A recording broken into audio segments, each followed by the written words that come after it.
আসসালামু আলাইকুম সম্মানিত মাছ চাষী ভাই বন্ধুরা, দেশ এবং দেশের বাইরে থেকে এখন যে এই ভিডিওটি দেখছেন সকলকে জানাচ্ছি অন্তরের স্থল থেকে অনেক অনেক মোবারকবাদ। আজকে আমি আলোচনা করব পাঙ্গাস মাছ চাষ সম্পর্কে এবং কি জাতের পাঙ্গাস মাছ চাষ করলে লাভবান বেশি হওয়া যায়, এমনকি আপনার পাঙ্গাস মাছের গ্রোথ কিভাবে বাড়াবেন, কি জাতের এবং কোন সাইজের পোনা চাষ করলে লাভবান বেশি হবে এবং কি শতকে কয় পিস করে পোনা মজুত করবেন, কালচারে দিবেন, সেই সম্পর্কে আজকে আমি আপনাদের সামনে কিছু গুরুত্বপূর্ণ টপিক নিয়ে আলোচনা করব। তো মাছ চাষী বন্ধুগণ, আপনাদের প্রথমেই জেনে নিতে হবে আপনার মাছ চাষ সম্পর্কে, মাছ চাষ কীভাবে করবেন, শতকে কয় পিস পোনা মজুত করতে পারবেন। বাণিজ্যিকভাবে যদি আপনার পুকুরের গভীরতা বা পুকুর লম্বা থাকে তাহলে আপনার বাণিজ্যিক সিস্টেমে আপনি প্রতি শতাংশে 150 পিস পোনা কালচারে দিতে পারবেন। তবে এরকম সকল পুকুরের ক্ষেত্রেই প্রযোজ্য নয়। যদি আপনার পুকুরটি ছোট থাকে বা পুকুরের গভীরতা কম থাকে তাহলে আপনার প্রতি শতাংশে 120 পিস বা 110 পিস পোনা মজুত করতে পারবেন।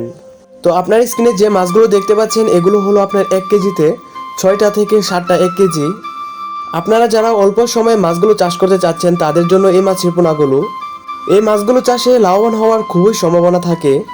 তো আরেকটা সাইজ হচ্ছে আপনারা যারা সময় আছে, যারা আপনার সময় দিয়ে চাষ করতে পারবেন কম খরচে, তারা আপনার কম খরচে আপনারা পোনাগুলো কালেক্ট করতে পারবেন বা নার্সিং করে এগুলো বাজারজাত করতে পারবেন, তাদের জন্য সাইজ রয়েছে 500, 1000 বা 1500 কেজি এরকম সাইজের পোনা রয়েছে। তো পাঙ্গাস মাছের পোনা আপনারা আমাদের কাছে দুটোই পাবেন, বড় সাইজের পোনা ভালোটা পাবেন এবং কি ছোট সাইজের পোনাও আপনারা আমাদের কাছ থেকে ভালো জাতেরটা পেয়ে থাকবেন।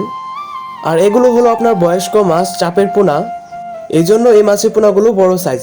তো প্রিয় ভিউয়ার্স, এখন প্রশ্ন হচ্ছে আপনারা কীভাবে মাছের গ্রোথ বাড়াবেন।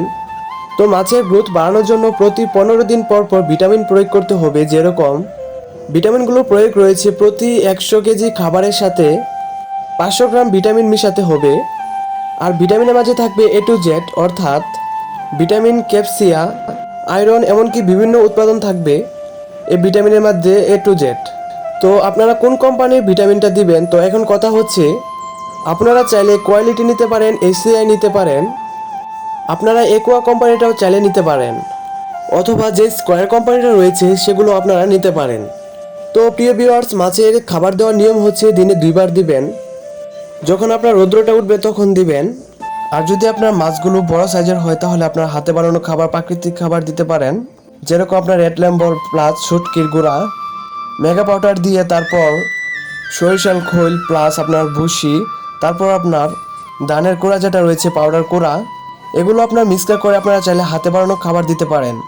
তো মাছ চাষী বন্ধুরা, আপনারা যদি অরিজিনাল থাই পাঙ্গাস মাছের পোনা নিতে চান তাহলে অবশ্যই আপনারা আমাদের সাথে যোগাযোগ করতে পারেন। আমাদের হ্যাচারিতে ভালো জাতের থাই পাঙ্গাস থেকে আপনার মাছের পোনাগুলো ব্রিডিং করা হয়। আপনারা চাইলে আমাদের কাছ থেকে যে কোনো ধরনের মাছের পোনা নিতে পারবেন।